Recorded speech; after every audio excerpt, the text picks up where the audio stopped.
Good morning students. सो आज हम start करते हैं chapter 4 motion in a plane. सबसे पहला क्लास जो था आपका यूनिट एंड मेजरमेंट का, उसमें मैंने आपको बताया था फिजिकल क्वांटिटीज के बारे में। फिजिकल क्वांटिटीज क्या होती है? All those quantities which can be measured, जो क्वांटिटीज को हम मेजर कर सकते हैं उन क्वांटिटीज को हम क्या कहते हैं? Physical quantity. Physical quantity two types की होती है, एक होता है आपका स्केलर क्वांटिटी, एक होता है आपका वेक्टर क्वांटिटी। स्केलर क्वांटिटी क्या होता है पहले भी मैंने बताया है। ऐसी फिजिकल क्वांटिटीज जिसके पास सिर्फ मैग्नीट्यूड होता है, डायरेक्शन नहीं होता, ऐसी क्वांटिटीज को हम स्केलर क्वांटिटी कहते हैं। The physical quantity which have only magnitude and no direction, उसे हम क्या कहते हैं? Scalar quantity. एग्जांपल है इसका मास, volume, density etcetera.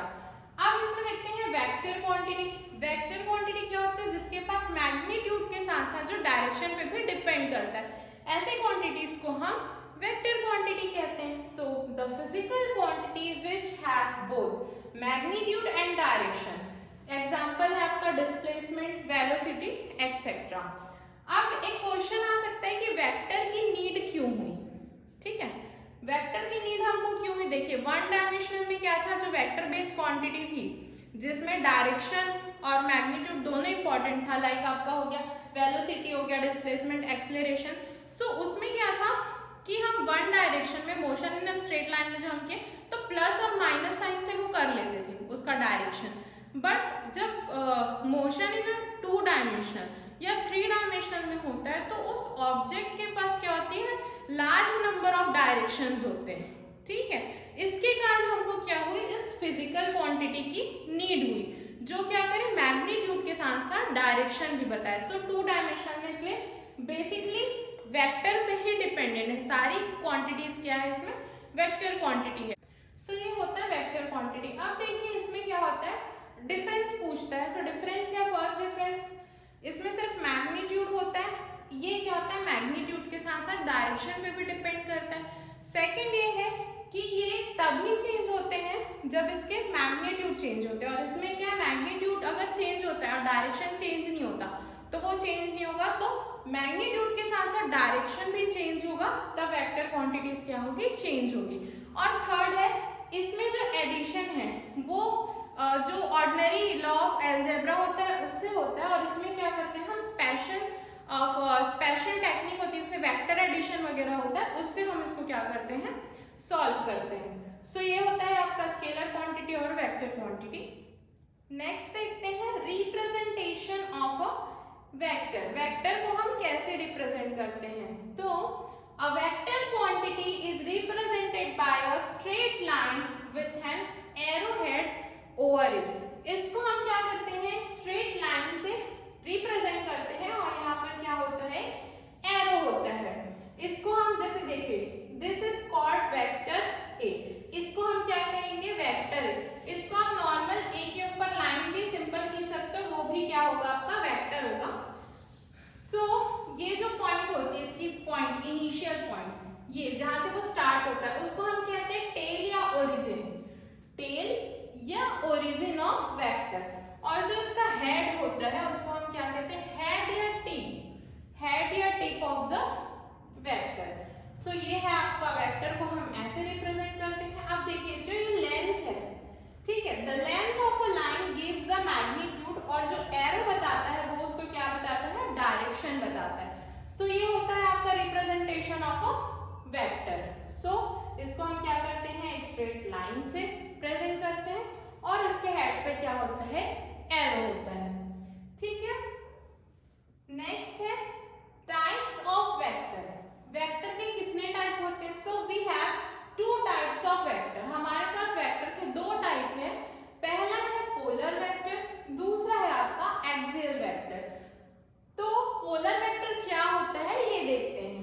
Definition, a vector which has a starting point और a point of application are called polar vector. Example है displacement, velocity, force etcetera. मतलब ऐसे वेक्टर्स जिनमें स्टार्टिंग पॉइंट होती है या पॉइंट ऑफ एप्लीकेशन जो भी हो, वो क्या होता है? आपका पोलर वेक्टर। मान लीजिए यहाँ पर एक ऑब्जेक्ट है, वो पॉइंट ए से पॉइंट बी तक ट्रैवल कर रहा है, इसका डिस्प्लेसमेंट है, मान लीजिए डिस्प्लेसमेंट आपका 5 सेंटीमीटर बोल देते हैं, है ना। सो क्या हुआ, दिस इज स्टार्टिंग पॉइंट। सो हमारे पास क्या स्टार्टिंग पॉइंट है, तो ये कौन सा वेक्टर होगा, पोलर वेक्टर। इसका पॉइंट ऑफ एप्लीकेशन भी देख लेते हैं। मान लीजिए ये ऑब्जेक्ट है, इसके एक पॉइंट पर हम क्या करें, फोर्स अप्लाई कर रहे हैं, इसके एक पॉइंट पर हम क्या किए, फोर्स अप्लाई किए। तो फोर्स क्या है यहाँ पर, point of application. So this is again polar vector. So polar vector आपका क्या होता है, ऐसा वेक्टर जिसके पास स्टार्टिंग पॉइंट या फिर पॉइंट ऑफ एप्लीकेशन होता है। सो ये हुआ। आगे देखते हैं एक्सियल वेक्टर क्या होता है। हम एक्सियल वेक्टर क्या होता है, so the vector which represent rotational effect and act along the axis of rotation in accordance with right hand screw rule are called axial vector। ऐसे वेक्टर जो रोटेशनल मोशन जो भी करते हैं उसमें यूज होता है, वो हमारा होता है एक्सियल वेक्टर। वो क्या होता है, इसका एक्सिस ऑफ रोटेशन जो होता है राइट हैंड स्क्रू रूल के अकॉर्डिंग ये एक्ट होता है कि इसका डायरेक्शन कहाँ होगा। सो इसे हम कहते हैं एक्सियल वेक्टर। इसका एग्जांपल हो गया आपका एंगुलर वेलोसिटी, मोमेंटम या आपका टॉर्क हो गया, वो सब में क्या होता है, यूज होता है। जो भी आपका क्या होता है एंगुलर मोमेंटम, मतलब रोटेशनल मूवमेंट करता है, रोटेशनल मोशन जिसमें होता है वो क्या होता है आपका एक्सियल वेक्टर। एक एग्जांपल देखते हैं, जैसे मान लीजिए आपका कोई ऑब्जेक्ट है, इसमें आपको फाइंड आउट करना है कुछ भी, जैसे एंगुलर वेलोसिटी, एंगुलर मोमेंटम, इसका क्या करना है, फाइंड करना है। तो क्या करते हैं, इसका हम मोशन देखते हैं। मान लीजिए ये ऐसा मूव कर रहा है, ये जो है वो ऐसा मूव कर रहा है, मतलब ऐसा घूम रहा है। ओके, सो ऐसा इस डायरेक्शन में घूम रहा है, तो इसका हम क्या करेंगे, पहले डायरेक्शन देखेंगे। अब ये सब हम कैसे निकालते हैं, सो इसका डायरेक्शन पहले देखते हैं। सो डायरेक्शन इसका क्या होगा, एक्सिस के अलोंग, ऊपर भी हो सकता है, नीचे भी हो सकता है, कुछ भी हो सकता है। सो ये क्या होगा, इसमें हम क्या यूज करते हैं, राइट हैंड स्क्रू रूल या फिर आपका राइट हैंड थंब रूल जो आपने 10th में पढ़ा है, तो दोनों में से कुछ भी आप यूज कर सकते हैं। सो इसमें ये कहाँ रोटेट कर रही है, क्या उसका डायरेक्शन है, उसको हम क्या निकालते हैं, राइट हैंड स्क्रू रूल या राइट हैंड थंब रूल के अकॉर्डिंग निकालते हैं। सो यहाँ देख लीजिए, मान लीजिए हमको एंगुलर वेलोसिटी इसका निकालना है क्या है, तो सबसे पहले मैं इसका डायरेक्शन देखूंगी क्या है, रोटेशन किस डायरेक्शन में कर रहा है, ठीक है। तो ये क्या होगा, देखिए राइट हैंड, सो राइट हैंड भी ऐसा मूव कर रहा है, जैसे ये ऑब्जेक्ट है ये ऐसा मूव कर रहा है, तो ये क्या हो गया, राइट हैंड। अब देखिए ये थंब ऊपर साइड पे, और ये जो फिंगर्स है, राइट हैंड के जो फिंगर्स है वो यहाँ इधर। सो ये क्या बता रहे हैं, इसके राइट हैंड के जो फिंगर्स है वो क्या बता रहे हैं, रोटेशन बता रहे हैं। जो थंब है वो कोई भी, जो भी आप एंगुलर वेलोसिटी या मोमेंटम जो भी आप फाइंड आउट कर रहे हो उसका डायरेक्शन बता रहा है। सो ये ठीक है, ये क्या बता रहा है आपका, रोटेशन, इसके जो फिंगर्स है वो रोटेशन बता रहे हैं, और ये जो है ये आपका क्या बता रहा है, डायरेक्शन बता रहा है। तो अगर एंगुलर वेलोसिटी या मोमेंटम कुछ भी निकालना तो दो चीजें देखेंगे, एक तो रोटेशन और दूसरा देखेंगे direction, right hand screw rule या थंब रूल का यूज करके। सो ये होता है आपका एक्सियल वेक्टर। जैसे आप देखिए यहाँ पर मैंने बताया था कि इसका जो एक्सिस का जो रोटेशन है वो अप या डाउन कुछ भी हो सकता है, तो ये देखिए इस टाइप का। सो यहाँ पर ये हो गया आपका एक्सियल वेक्टर। यहाँ देख लेते हैं हम some important definitions in vector algebra. कुछ वेक्टर्स के हम क्या करते हैं, यहाँ पर डेफिनेशन देखते हैं। सो फर्स्ट है आपका इक्वल वेक्टर। इक्वल वेक्टर क्या होता है, सो ऐसे वेक्टर्स जिनमें क्या होते हैं, सेम मैग्नीट्यूड के साथ साथ सेम डायरेक्शन होते हैं। सो इसका डेफिनेशन है, two vectors are said to be equal if they have the same magnitude and same direction. मतलब दो वेक्टर्स अगर है, दोनों के अगर सेम डायरेक्शन और सेम मैग्नीट्यूड है तो वो क्या कहलाएंगे, आपके इक्वल वेक्टर। जैसे देख लीजिए यहाँ vector A vector B same magnitude है और दोनों के है सेम डायरेक्शन है। सो this is your equal vector. अब देखिए नेगेटिव ऑफ अ वेक्टर क्या होता है। सो जस्ट इसका अपोजिट है कह सकते हो आप। इसमें क्या होता है, मैग्नीट्यूड तो सेम होता है लेकिन जो डायरेक्शन है वो क्या होता है, अपोजिट होता है। So the negative of a vector is defined as another vector having the same magnitude but having opposite direction. A क्या है, देखो इस डायरेक्शन पे है और बी क्या है, जैसे उसके अपोजिट डायरेक्शन में। मैग्नीट्यूड सेम है बट डायरेक्शन क्या है, डिफरेंट है दोनों के। ठीक है, सो ये हुआ। सो यहाँ पर ए को क्या कहेंगे, A is the negative of a vector B. So A is the negative vector of B. Next है मॉड्यूलस ऑफ वेक्टर। सो क्या होता है ये, the modulus of a vector means the length और the magnitude of that vector. It is a scalar quantity. ये क्या होता है कि सिर्फ इसमें लेंथ या मैग्नीट्यूड ही होता है, ये डायरेक्शन पे डिपेंड नहीं करता, ये scalar quantity. So modulus of vector, vector is equal to क्या होता है, इसको ऐसे रिप्रेजेंट करते हैं, मॉड के बीच में रखते हैं वेक्टर। सो ये क्या होता है, ए। मान लीजिए इसका एग्जांपल देखते हैं। ऑब्जेक्ट है, ए से बी मूव कर रहा है, ये हो गया ए पॉइंट, ये हो गया बी पॉइंट। डिस्प्लेसमेंट मान लीजिए यहाँ भी 5 मीटर का हो रहा है। ठीक है, तो इसका मॉड्यूलस क्या होगा, ये होगा 5 और ये क्या होगा, स्केलर क्वांटिटी है तो सिर्फ मैग्नीट्यूड ही देखेंगे, डायरेक्शन नहीं देखेंगे। सो ये क्या हो गया आपका 5 है। सो ये क्या हो गया आपका मॉड्यूलस। मॉड्यूलस को हम ऐसे रिप्रेजेंट करते हैं, मॉड ऑफ ए। इसको क्या कहते हैं, मॉड ऑफ ए, मॉड ए। और ये क्या होता है आपका, सिर्फ वो जो डिस्टेंस है, जो डिस्प्लेसमेंट होता है वही बस देता है आपका। सो इसमें डिस्प्लेसमेंट 5 मीटर का हो, इसका हम मॉड निकालते हैं तो मॉड इसका होता है 5। ओके, अब देखिए फिक्स्ड वेक्टर। फिक्स्ड वेक्टर क्या होता है, the vector whose initial point is fixed is called fixed vector. ऐसे वेक्टर जिनका इनिशियल पॉइंट क्या होता है, फिक्स होता है, उसे हम क्या कहते हैं, फिक्स्ड वेक्टर। एग्जांपल इसका ले लीजिए, जो आपका पोजीशन वेक्टर, पोजीशन वेक्टर जो होता है वो क्या होता है, फिक्स्ड वेक्टर का example. So position vector of an object, क्यों, क्योंकि वो क्या होता है, हमेशा उसका जो इनिशियल पॉइंट क्या होता है, ओरिजिन होता है, मतलब ओरिजिन से ही वो क्या होता है, स्टार्ट होता है। सो वो क्या हुआ इसका फिक्स्ड वेक्टर। अब देखिए फ्री वेक्टर।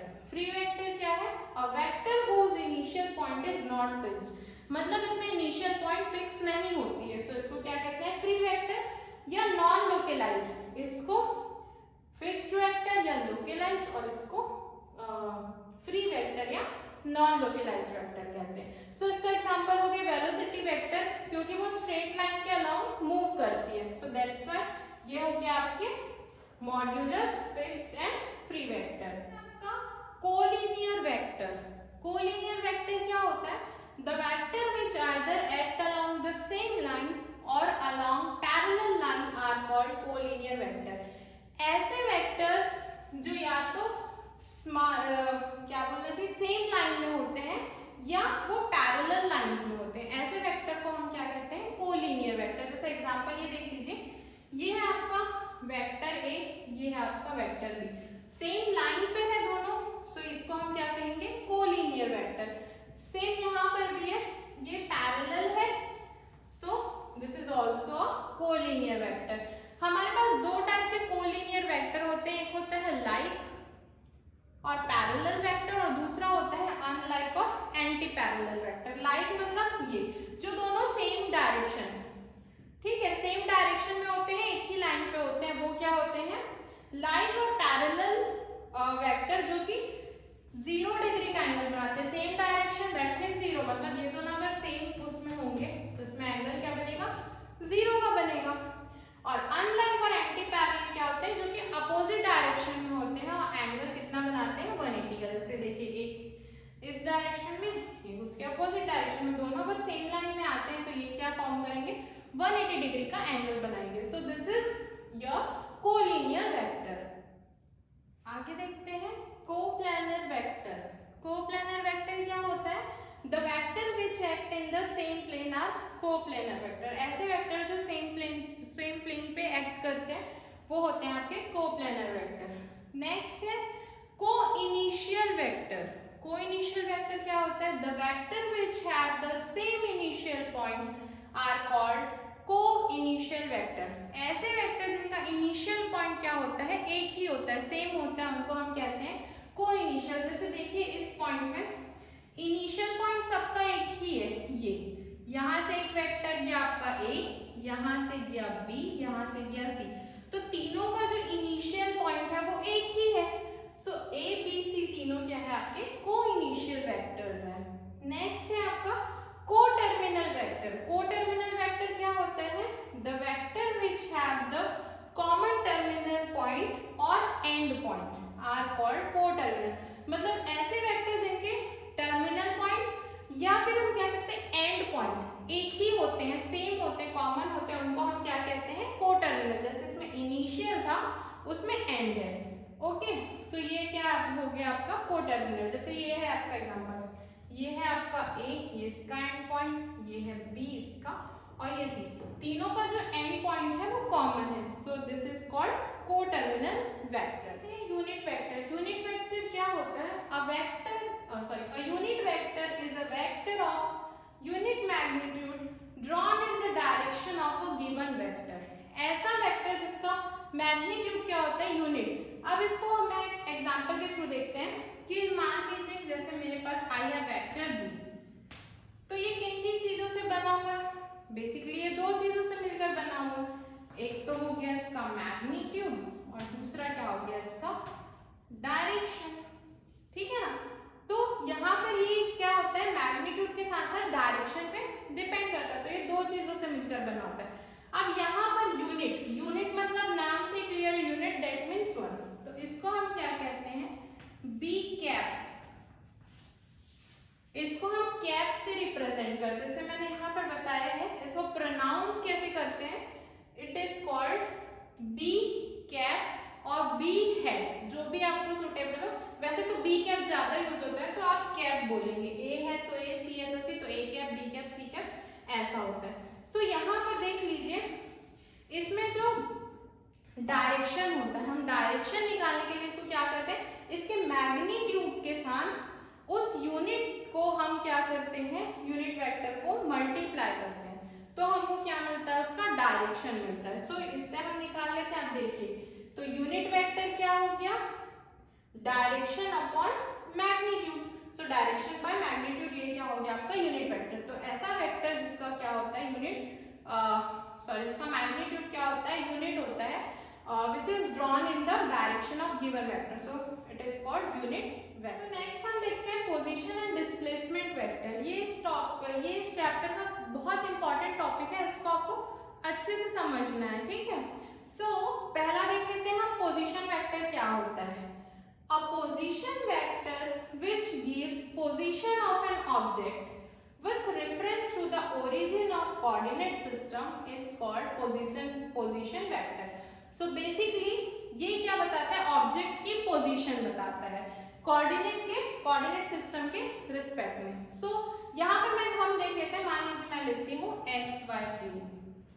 ठीक है, यहाँ पर मैंने, ये है एक पॉइंट ए, मेरा ऑब्जेक्ट पॉइंट ए पे रखा है। सो एक्स वाई प्लेन पे ऑब्जेक्ट मेरा पॉइंट ए पे रखा हुआ है। सो मैं यहाँ पर चाहती हूँ कि इस ऑब्जेक्ट का मैं क्या बताऊँ? डिस्टेंस भी बताऊँ, ओरिजिन से कितने डिस्टेंस पे, और सेकेंड थिंग मैं इसका डायरेक्शन भी बताना चाहती हूँ। सो इसमें मैं क्या करूँगी? एक ऐसा वेक्टर अज्यूम करूँगी जो ओरिजिन से पॉइंट ए तक सीधे जाता है। ठीक है, तो ये ओरिजिन से पॉइंट ए तक गया, ये इसको मैं दे दी R1। सो R1 ये हो गया आपका ओरिजिन से सीधे।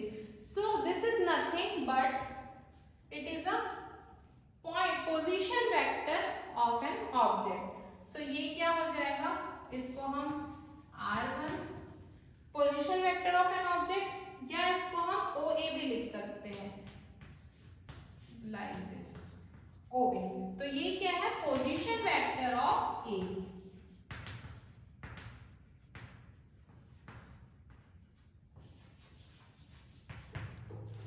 तो यही आपका पोजीशन वेक्टर है ना। अब यहाँ पर देख लीजिए, मान लीजिए यहाँ पर टाइम t है।